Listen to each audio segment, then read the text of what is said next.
know, in a different environment, there would be all kinds of, you know, humorous commentary to make around that, but these are neither the days nor the times.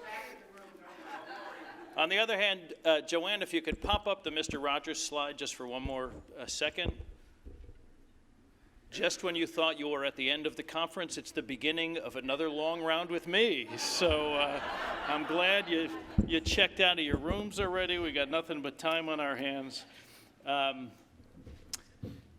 A few things that I want to just briefly reflect on back with you, and hopefully a few things that we will reflect on together. First of all, cloistered as we are in an intensive professional encounter with a wonderful group of colleagues, there are moments where we lose track of what's going on in the wider world. These have not been uneventful days in the Jewish world and in the worldwide context. By my own oversight, yesterday we neglected to acknowledge that yesterday was International Holocaust Remembrance Day and the 75th anniversary of the liberation of Auschwitz. You know, I have been so tuned in to being Israel-centric with regard to my involvement with some of these global days that Yom HaShoah is the day that for me has always resonated quite markedly. The fact that the world caught on to the need for that kind of recognition is an incredible validation of the significance of what happened in the middle of the 20th century and the annual need to recognize and acknowledge it. So my apologies to everybody here for the oversight, which again was entirely my own. It was a markedly important day around the world, and I expect that if you haven't already, you'll be reading about many of the ceremonies and moments and statements and government resolutions and so forth that continue to mark the day as a central aspect of modern history and not just ours. And that's a critically important thing. Also, for those who are following the news of the last few hours, there is rumor that at the White House there has been significant news and statements on the part of the President of the United States regarding his view of a prospective peace process and recognition of political changes in the Middle East and things that will evolve from it. And without expressing any value or position or opinion with regard to it, we will be relating to it, I expect, as senior professionals in the coming days, and it will be important to tune back into what's going on around us after we have completed being tuned into what's going on here between and among us. There were a few things that are important to mention before I talk about our program for a little bit. I want to just begin by acknowledging the folks who have made it possible for us to have these days together and to do so without the complication of clunky logistics or absent support in audiovisual or meal service or all of the programmatic elements that came to life, frankly, so smoothly and so effectively. So I want to acknowledge Hindi and Joanne and Sue and the team, and I would just ask the members of the JCC Association team to stand and be recognized.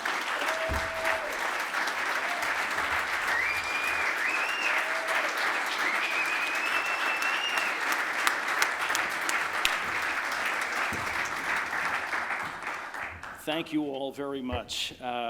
Also, I want to again acknowledge the fact that for three of our colleagues who have been steady participants at executive leadership seminars for years and in some cases decades, this will be their last as active duty CEOs of Jewish community centers or Jewish community camps. So again, to Jack and Steve and Rick, we have been honored by your devotion to our field, and we stand proudly on your shoulders as we continue the work that lies ahead. Thank you very much.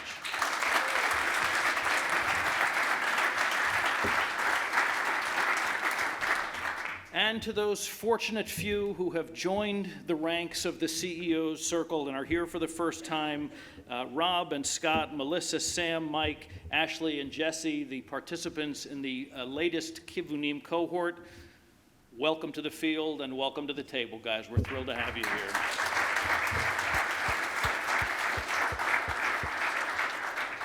And finally, we would be remiss in not acknowledging one more time our hosts for this entire conference and our partners here at the Aaron Family JCC, Artie Allen and the entire JCC team.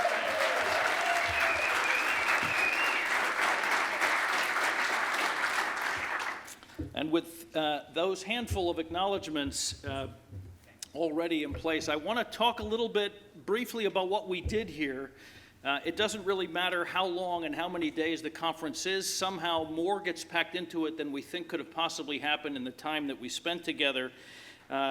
We covered a lot of ground here over the last 2.5 days or so. We spent time with our partners, our friends from JCC Global, Two for Seder, Repair the World, the Redwoods Group, Isra Aid, the Idea School, Secure Communities Network, and J-Teach Now. We spent time as a community of senior professionals workshopping the draft white paper on the talent pipeline for the JCC field.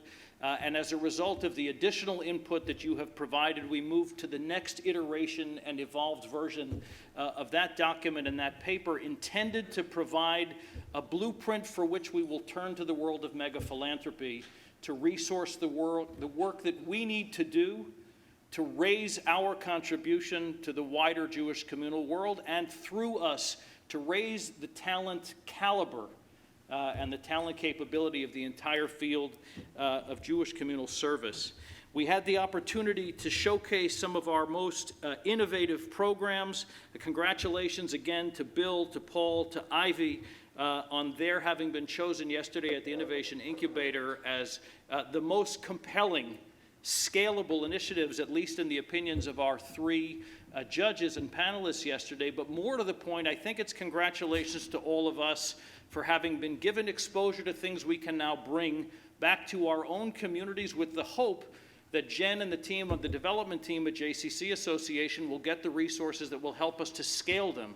So the three that were acknowledged yesterday with the fancy big cardboard check, the three that didn't get a fancy big cardboard check, and I hope in the compendium, the compilation that you found on your chairs yesterday, the other 9 that we didn't get to hear or see much about yesterday, you'll find things that might make your JCC more successful as a means for doing better in your community.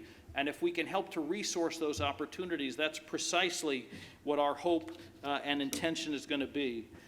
Thanks to Mark Sokol and his soaring oratorical representation of a new way of thinking that has been successfully evolving in Boston over a period of more than a decade, there are now dozens of us who were here in Dallas about talking together about how we evolve that paradigm as a means for further outreach, leading with family engagement and the opportunities to link elbows with initiatives that are taking place, whether it's PJ Library, which is a wonderful stepping off point, or others that may be relevant in your community, to begin to view our work in lenses that are not the same as we've necessarily always done, may open the doors for us to play a far more transcendent part in the field.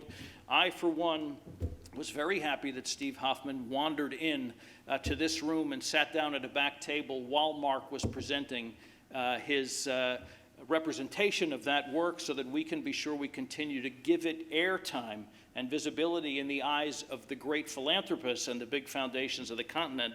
That's the way that we're going to be able to infuse those kinds of opportunities with the resources we will need to bring them to life. We discussed and thought about and reflected on this morning the notion of courageous leadership. To a degree, it was validating to hear some of the things that we had already begun to talk about amongst ourselves, not just here, but in recent weeks and recent months. There were nods and there was shaking of heads, all as we struggled and wrestled with in our own minds the nature of that particular challenge, the risk that's associated with courage, the ability to make sure that we've got our backs covered when we have to go out on a limb and be seen and be heard, and the fact that we continue to come back to the same question that I posed to us on the first day of this conference, which is, if we're not taking responsibility to lead courageously, then from where is courageous leadership coming in our communities? This idea that it's always somebody else's responsibility and we can sit back precludes our ability to play the kind of leading role that is uniquely ours, given the size, scope, and breadth of our engagement with the entirety of the Jewish community where we function and the communities that engage us as the Jewish address in the community, in the places that we've done. And that's just what we did in programmed sessions here. There has been a ton of informal interaction, and this hotel, I think, worked beautifully in circulating us all the time, back and forth between and around one another, between sessions and where the meals were served. And there was a tremendous amount of discussion and deliberation that probably I have no idea about, but that I was privileged also to tap into here and there over the course of these few days. Questions about our priorities, questions about fundraising and resource provision and the timeframes there are, questions about J-Response and how it fits into the wider priorities of individual JCCs and where we are with regard to our perceived value there, questions about our core programs, those things that have traditionally been the centerpieces of individual JCCs, or the traditional centerpieces of JCC Association on a traditional basis. What is the big picture? And how much time can we spend thinking and focusing on it when we are also compelled by the day-to-day and the responsibilities we have to manage budgets and keep businesses afloat and contend with the stimulation that we're getting locally in the field in your communities, continentally from the field in your communities, and the stimulation that we get on a continental level that you are not necessarily having visibility to on a day-to-day basis, and how that continues to shape our work. For me, perhaps the most important aspect of these few days is something that I referenced in the first words that I shared with you on Sunday, which is Mifgash is an encounter and a conversation between colleagues about the evolving nature of our work as a field and as a movement, between one another, between the field and the association, between us as individuals. And for me, at the very least, these hours have been invaluable, and would that we had the opportunity to spend several more days just to continue to work through, to knead the dough, and benefit from the wisdom that we get that comes up in small conversations that seem to have nothing to do with the program, and in big group conversations that seem to be what the program may actually be all about. And I have a question that I'd like to pose to you.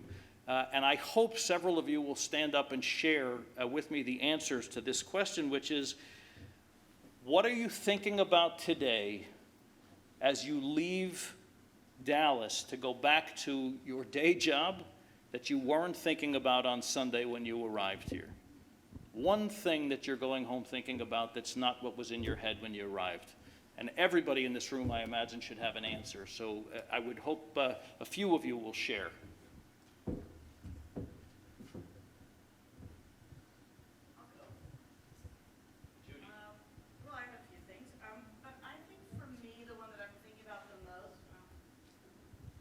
I think the one that I'm thinking about the most is, well, two. I think Mark turned everything on its head around family engagement. So for me, it's thinking about how do I flip it on its head when I go back and thinking about that in a different way. The second one for me is thinking about how do I be a leader more around Jewish pluralism. Fantastic. Thank you, Judy. Others? Jeff? Here you go. That's all right. Well, Thank you. Well, similarly, a lot of food for thought from Mark Sokol. And as we talk about how we balance our day-to-day operations and responsibilities, our aspirational work, our bandwidth, I'm very excited about the initiative that they have in Boston and trying to figure out how to bring it on more prevalently in Northern Virginia. And I'm also wrestling a little bit with how much bandwidth to allow for other elements. For example, J-Response, which philosophically is such a beautiful thing, but practically I still wrestle with how do I fit that in with my staff relative to everything else they're doing. Terrific, Jeff, thank you. And I'm going to pause and take a personal privilege just to react to that for a minute, because I think everybody in this room knows that J-Response is something that I believe in deeply and that I have championed, but I want to say that J-Response is about three things that you don't necessarily think it's about when you look at it and wonder how it's so important and central to us.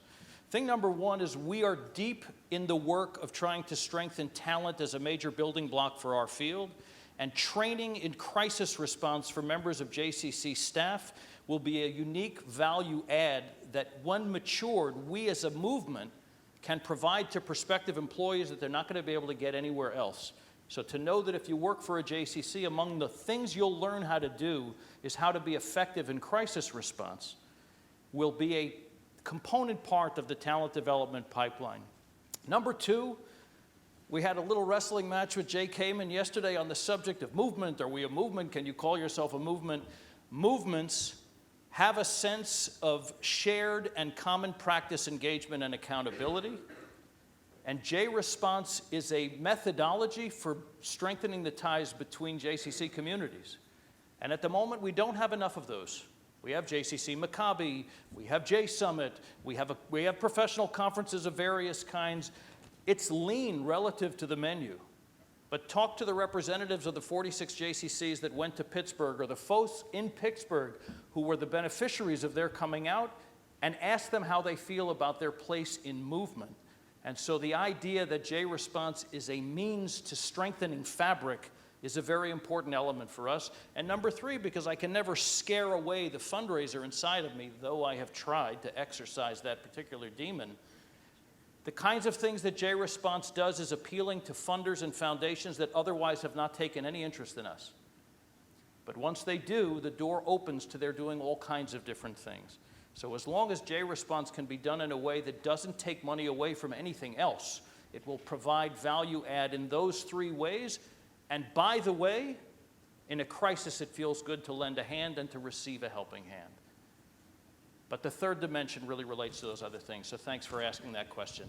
Other things that you're thinking about today going home that you weren't thinking about on Sunday? Arnie. I did it because I was close to David. So for me, it's always been the nuggets.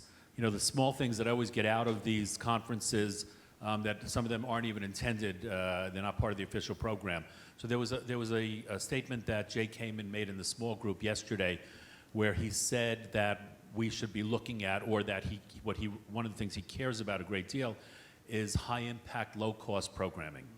Mm-hmm. And coincidentally, had a conversation with a colleague today about possibly scaling down some of the things that we're doing so that it could go into her JCC in a way that's not as large and not as overwhelming as the programs that we offer are. And there was a coincidental piece to it that happened to come out, but what Jay said kind of reinforced my thinking that we should be thinking in new paradigms, and always thinking in new paradigms that might get us to where we need to be. The other thing that I just wanted to share with you, because you asked, you know, what are we going home with? So I'm meeting in 2 days with the board chair of the agency that I ran for 30 years. It's now in a new executive search. And one of the things that I need to be talking to her about is what I heard here.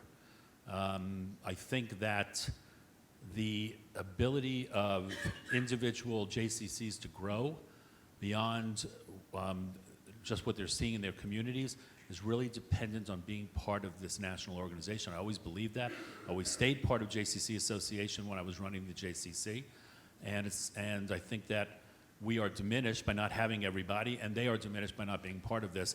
And I would tell you that the things that I've heard over the last 2 years coming here have really lifted my sense of what is possible and how we can break out of some of the things that are holding us down in our communities by being part of a greater whole. And so I hope to share that as I go back. Appreciate that very much. Thank you, Arnie.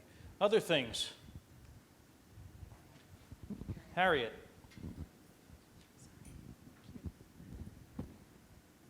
Toronto is a fairly conservative community in many ways and very polarized. And I learned here that I might be able to help our JCC model the capacity to hear differing points of view in our JCC, whereas that's very different than thinking I just have to toe a line. So that's not something I ever felt empowered to do, and I'm ready. So if I thought, well, if we live inclusion and diversity in every other part of our organization, why is it that when it comes to the real dilemmas of the Jewish people, we contract that out to Federation? So I have to grapple with that, and I feel, I don't feel like an upstart doing that now. I feel a little bit more courage to do that. Fantastic. Thank you, Harriet. Others? Brian. Three things. What? Three things. One, I'll experience tomorrow when I get to go as part of the J Response team over to Dallas and hopefully try to be just present with Artie's staff, having experienced some pain points and just sort of try to be there unconditionally for the Dallas community and what they're working their way through and support Artie and the Dallas community. So that's one. Two, what did we learn here that I need to bring back to our staff? And so I'm really looking forward to all this videotaping. We've got I look forward to doing a lot of editing. I think there's things for our board of directors, things for our staff, to hear some of the snippets so that it begins to resonate. It will help advance the work. And the third is the continuing commitment to honor all the feedback that this group gave. I now have a pile. That will start in the American Airlines terminal tomorrow, but it will continue through in the next draft. And I just wanted to reiterate my commitment to continuing to honor that feedback and try to incorporate it authentically. Fantastic. Thank you, Brian. Yeah, Deanne. Two things. So first is, I'm really thinking about after one of the sessions we did yesterday that there are certain challenges that call for us to actually do all the work invisibly behind the scenes and let other people feel like they're the ones making it happen. It's a very important way to approach certain projects that I hadn't really been thinking about, which I think will be helpful. The second thing is, this really is a truly remarkable group of people. There is such just immense talent and wisdom in the type of people who are drawn to this work and in the specific people who are here. And I really think that we're all very lucky to have each other, because it does not exist everywhere. And I've worked in different kinds of fields, and I'm sure most of you have as well. And we're lucky to have each other. And to be able to come together once a year for a conference like this is special, and it's the people in this room that make it so valuable. So thank you to all of you. Couldn't agree more.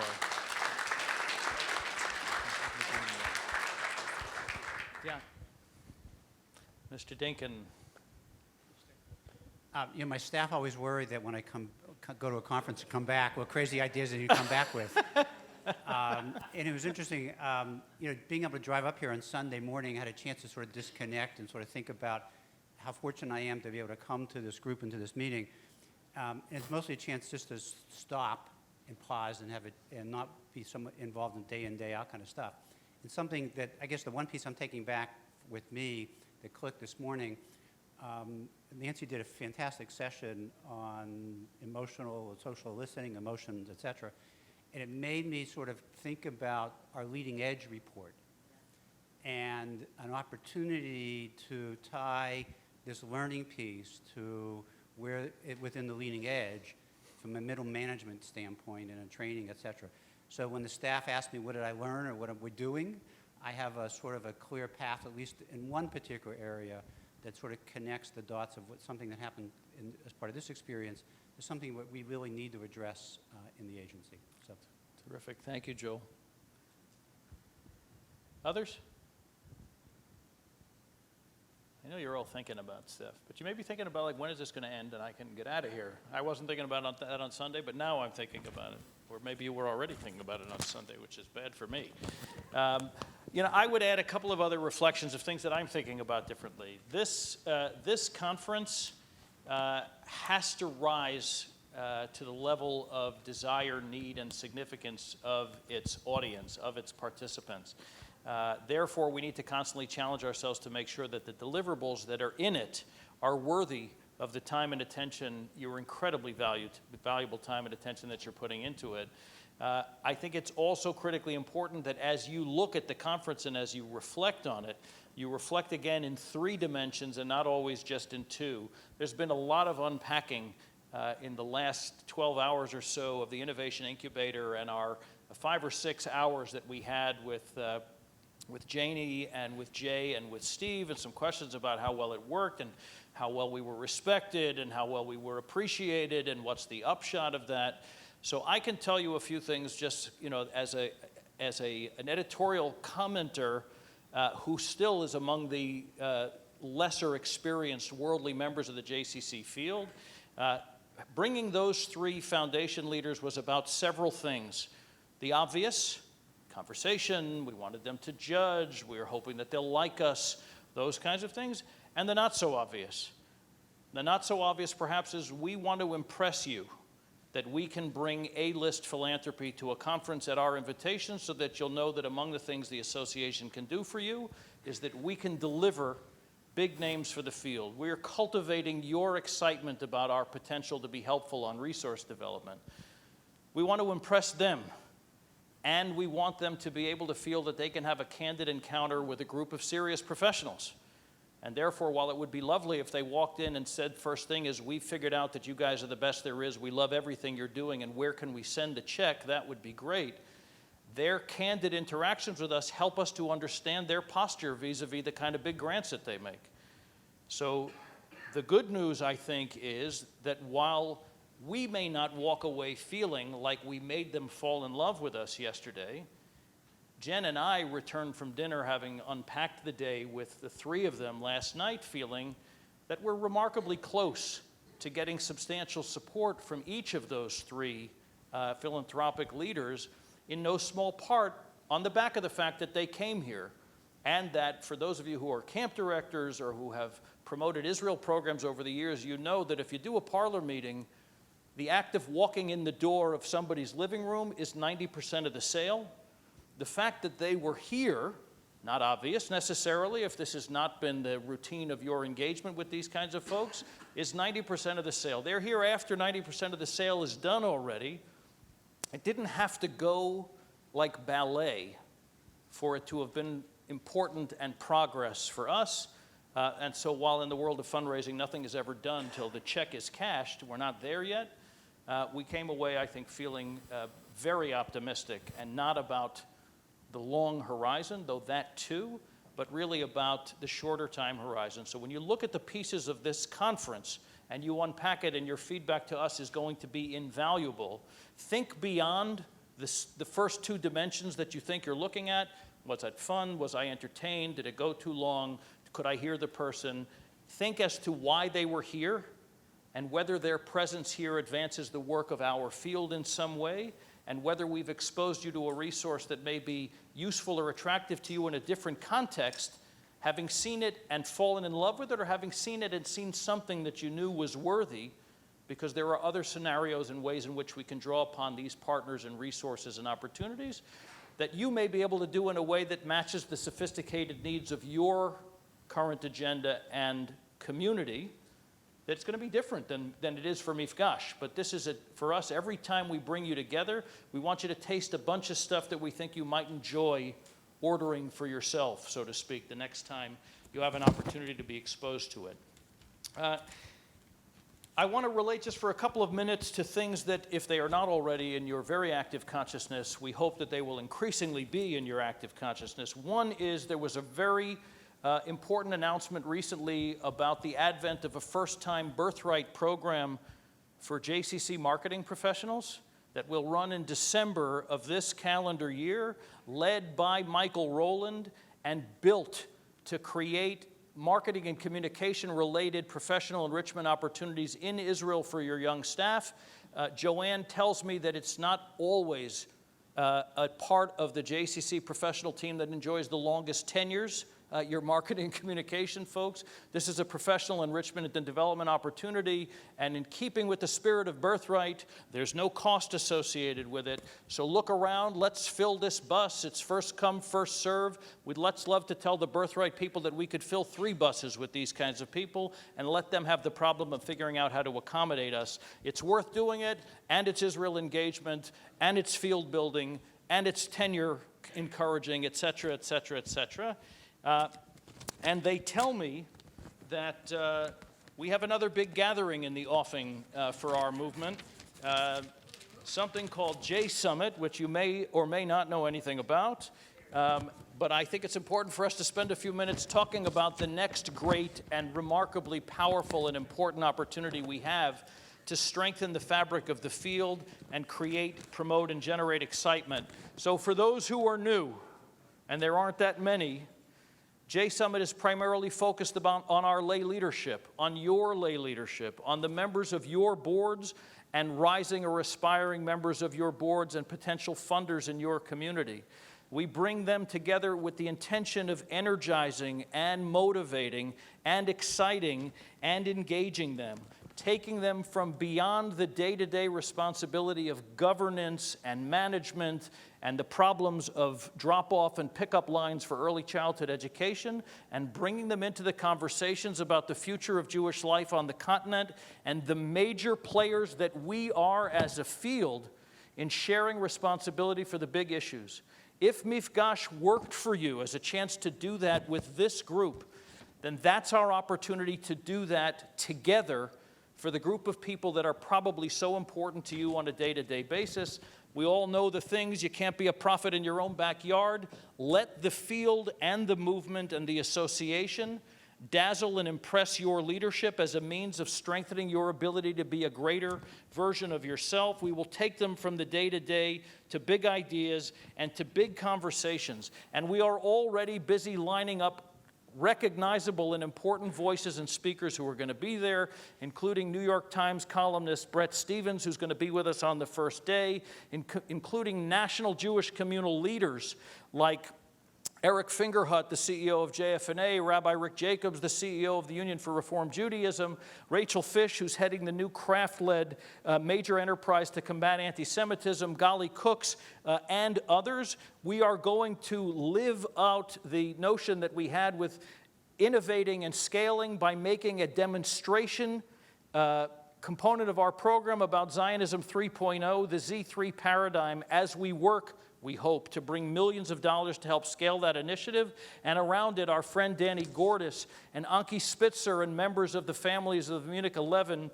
And at this point, an evolving list of dozens of other powerful speakers, not who are there because they speak well, but who are there because they are prolific and articulate representatives of our partner agencies and organizations, resources to you and to your communities. And again, an example, and God willing, we'll have a nice announcement to make about it, of how we've identified something that has the ability to be transcendent in the field.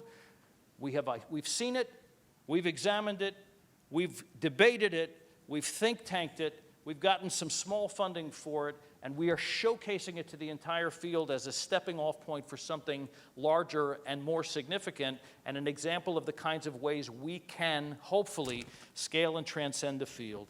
J Summit is a pep rally to energize your leadership, and it's going to be a remarkable opportunity to expose the continental leadership of our field to one of the great and often little-known communities in our system in the beautiful city of Milwaukee, Wisconsin. And if you haven't been there, prepare to be very impressed that it's not what you think or thought or wondered about what the beer capital of the world might have looked like. It is a beautiful waterfront. Wait a minute.